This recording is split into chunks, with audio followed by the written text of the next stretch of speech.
Pakistan is the paradise of the Islamists. When Islamists want to perceive, to feel what their heaven on earth is like, they go to Pakistan.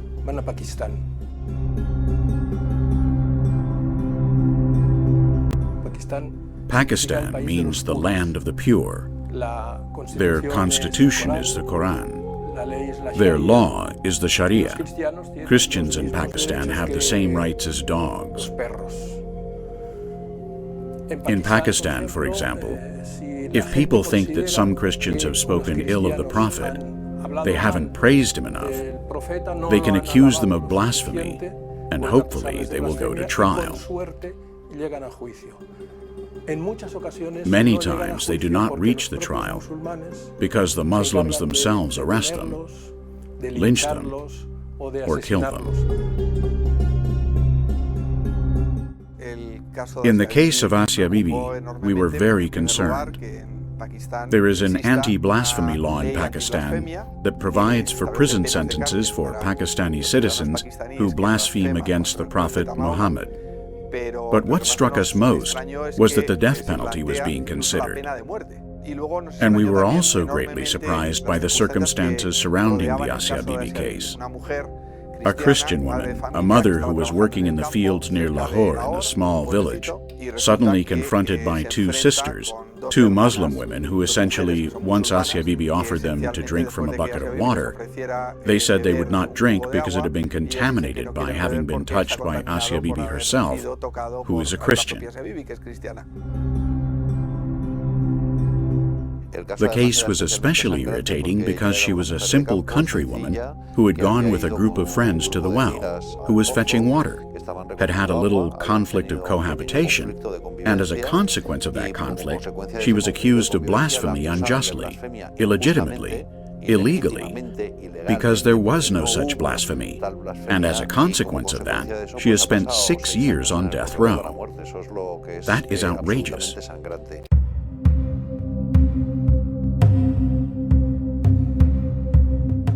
So I became more aware of her case, more knowledgeable about the background, what exactly she was being charged with, that sort of thing. And from then, it's been pretty much constant involvement over the last 4 or 5 years. Lots of petitions in her defense, communications with her family, fundraising on her behalf to pay for her legal defense.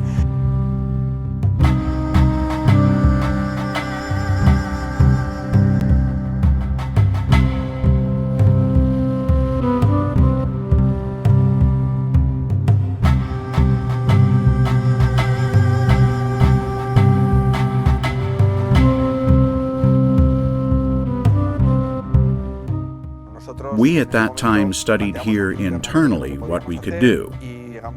We got in touch with a Polish association, a Christian association in the Silesians environment, who had started to make a documentary film about the case of Asia Bibi to let the whole world know what this Christian woman had been suffering. And it turned out that they lacked funding. So we immediately asked for donations to CitizenGO members all over the world. We got the funding, we helped them to shoot the film, we even traveled to Pakistan with a group of people from this association who finished the film.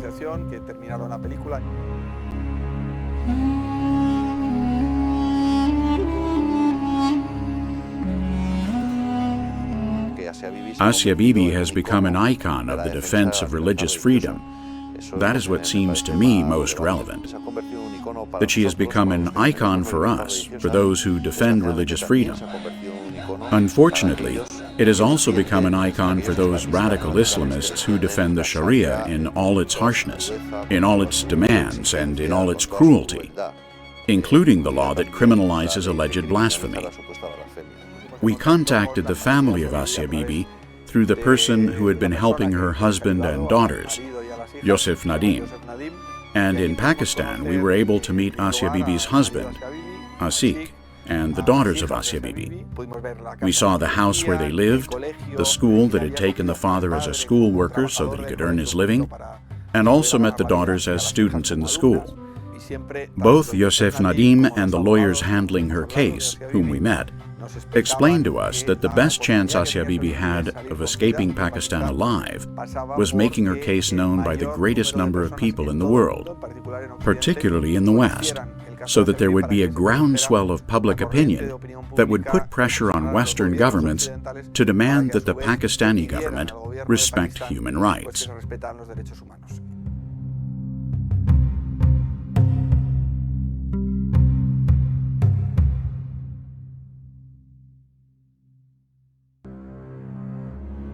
Christians in Pakistan live in ghettos.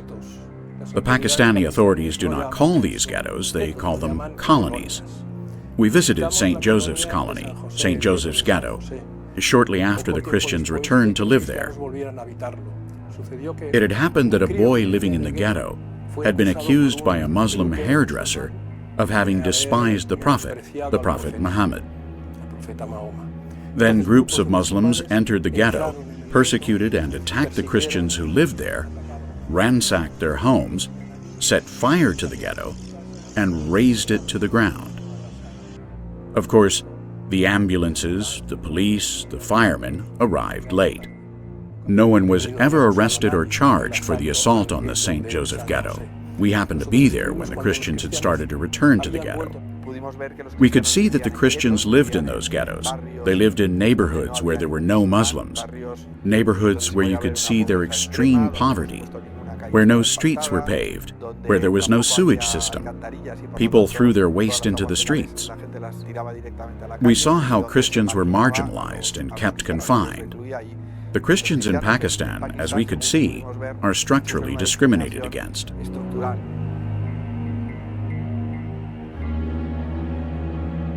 What impressed me most of all was that after 2 or 3 years after that neighborhood had been burned down, virtually every house in that neighborhood above the door had a Christian cross and sometimes a few words in Arabic to identify themselves as Christians.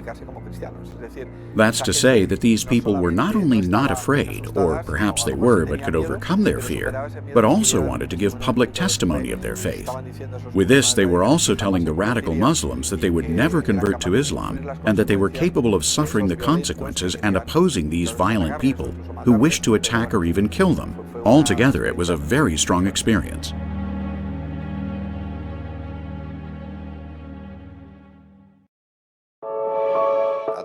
We collaborated with some Polish people and made a final report, a film called Asia Bibi. That's a film that was recorded and translated into several languages, and we distributed through our social networks.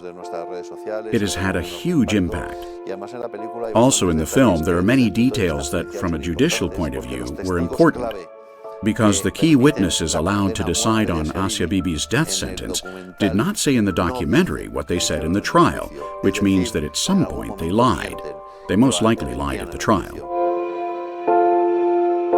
It's the country where, for drinking from a fountain or not praising enough the Prophet Muhammad, they can condemn a person to death, as was the case of Asia Bibi. We helped to finance her legal defense so that, at least, even if the law was unjust, it could be done with all the guarantees. We found there were false witnesses, bought witnesses, made-up evidence, etc. These fakes were the key element within the appeal to Pakistan's Supreme Court that allowed the release of Asia Bibi.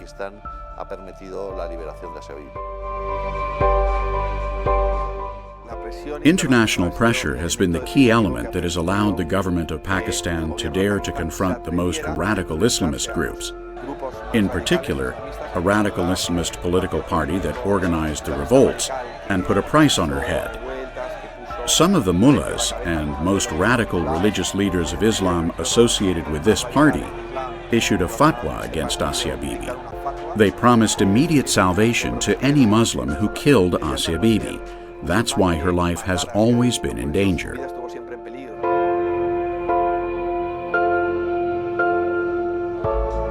I think politicians listen when their constituents are concerned about an issue, and I think that CitizenGO was a tool for citizens from the United States and from around the world to tell international leaders that they were concerned about this case. They're concerned about the blasphemy laws in Pakistan, but more so they were concerned about the personal story of Asia Bibi, a mother, a wife who's been put in jail for nothing, essentially, for her Christian faith. Because she was a Christian, she was put in jail. And I think the fact that CitizenGO was making leaders aware of that had a huge impact on the case and had a huge impact in raising awareness about her situation. This international pressure led the government of Pakistan to put Asia Bibi in a high-security prison in an isolation cell where she would not mix with other prisoners. They did this essentially because they wanted to protect her life. They knew that if Asia Bibi was killed in the prison, governments around the world would blame the government of Pakistan. Around the world, Pakistan would have been perceived as a third world country which is not able to control or protect one of its citizens, in our case, Asia Bibi.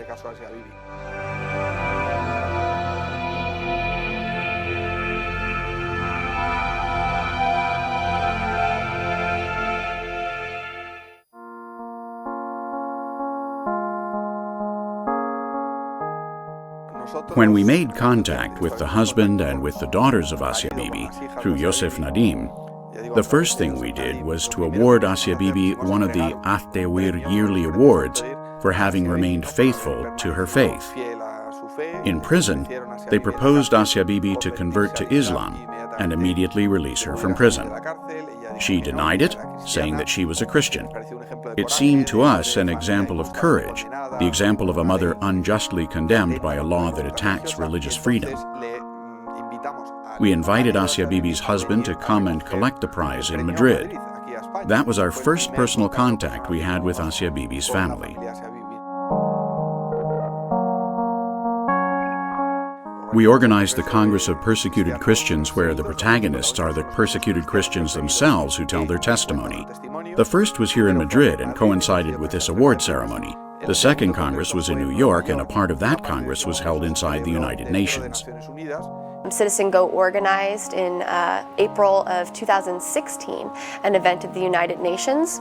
The event was intended to raise awareness about Christian persecution, and Asia Bibi's husband, Ashik, and his daughter, Esham, were able to come to the United Nations to speak on her behalf, to raise awareness about her case, and to ask delegates at the United Nations to act on her behalf, to ask the Pakistani government to release her.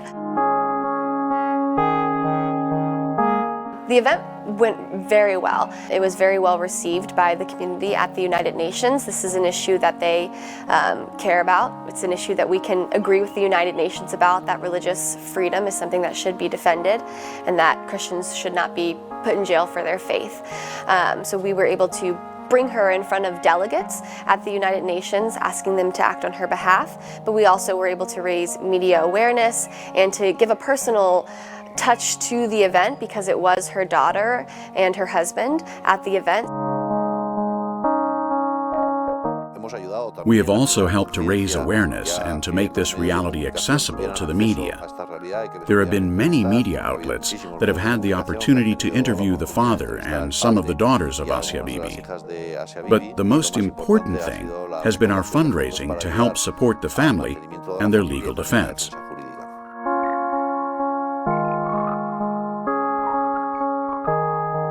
So they were able to communicate that she's not just a face, she's not just a story, she's a person, a human being who is put in jail because of this. And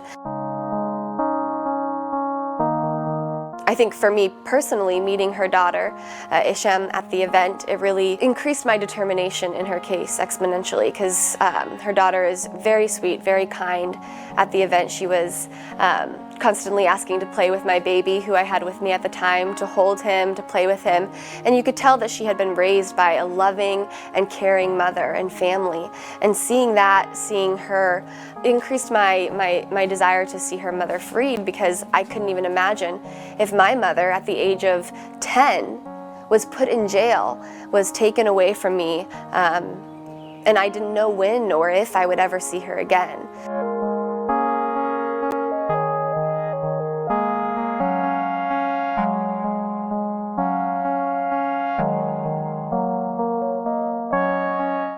We accompanied them to Rome. They had a meeting with the Pope. In short, we provided human accompaniment. On another occasion, we wanted to invite them to another Congress of persecuted Christians in Madrid. But before arriving in Madrid, we stopped in Rome and they exchanged a few words with the Pope. He encouraged them, both Ashik and Isham, and I think that was another important element in that campaign, that great campaign that CitizenGO launched.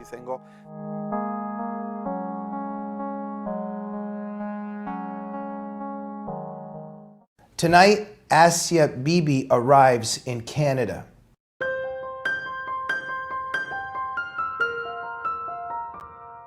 The whole process has been like the birth of the mountains because it's been such a long process. The date for the judgment of the Supreme Court was being gradually postponed, supposedly because there had been an illness or indisposition of some of the judges. But what actually happened was that there was a brutal pressure from radical Islamists.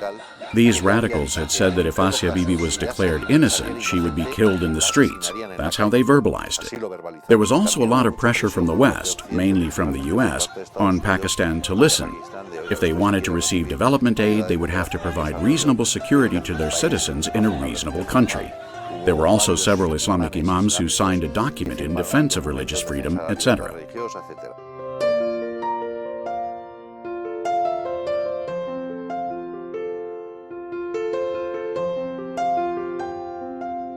All this went on for several months. Finally, the judgment was taken. We lived and went through it with great joy. After so many years, we had taken up the subject from the beginning. 6, 7 years of fighting, of raising awareness, of taking the family to the media, of interviewing with the Pope, of putting advertisements in the newspapers, etc.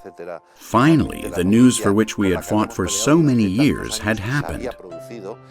It had been an unjust law with an unjust trial, but finally liberation had been achieved. You can imagine what a joy it was for the whole team that had been involved in the case. Also for millions of people to whom we had raised awareness, as we had been informing them step by step about everything that had been happening. They had been sharing our same suffering, our same anguish, but also in this case, our same joy. Obviously, that's our hope and our prayer, is that this would open the door to changing the laws in Pakistan and to changing the laws around the world. Freedom of religion is a human right, but it's a human right that's not being respected in a lot of countries. And I think that raising awareness about her particular situation opened that door for a wider discussion about this case, about these anti-blasphemy laws that are in Middle Eastern countries and in many places around the world. It's not just Pakistan. And I think in the end, our hope is that it will eventually change the laws in the more short term. We haven't necessarily seen a lot of movement in that direction. I think the government is still very cautious of radicals and extremists and backlash from changing the laws, but I certainly think it was a step in the right direction, and we're hoping that we will continue to take steps towards that.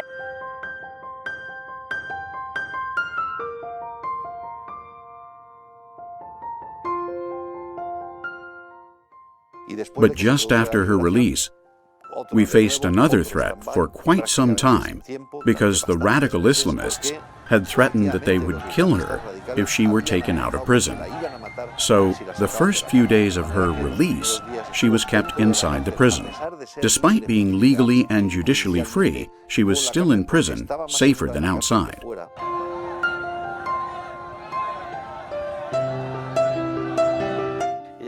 Once out of jail, she had been kept safe somewhere in Islamabad, in the capital. There she remained for many months, isolated, of course, unable to go outside. At least she was no longer in prison. In that safe place, she had been able to join her husband.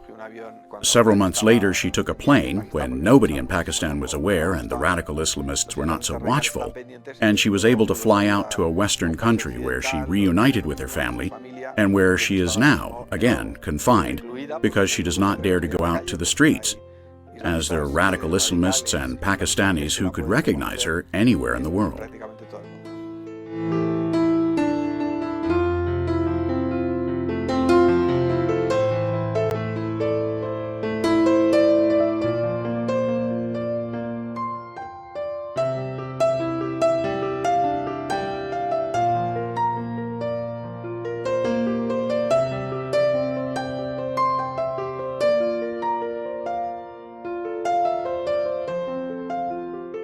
Fortunately, the outcome has been a happy one.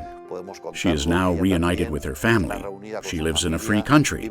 She can pray freely to her God. That is what we are fighting for at CitizenGO to happen all over the world, to all the Asia Bibis. Asia Bibi has been the icon that generated awareness, that has generated mobilization. But unfortunately, she's not the only one. There are many Asia Bibis in the world, not only in Pakistan, but also in Nigeria and other countries. I think one of the main unresolved issues in the world is the issue of religious freedom. I think that what we have to do is to continue to mobilize, to continue to talk about these cases, and to continue to put pressure on our governments to intercede, to take an interest in these Christians who are suffering religious persecution, particularly in those countries where it is the police that persecute the Christians for exercising their religious freedom and rights.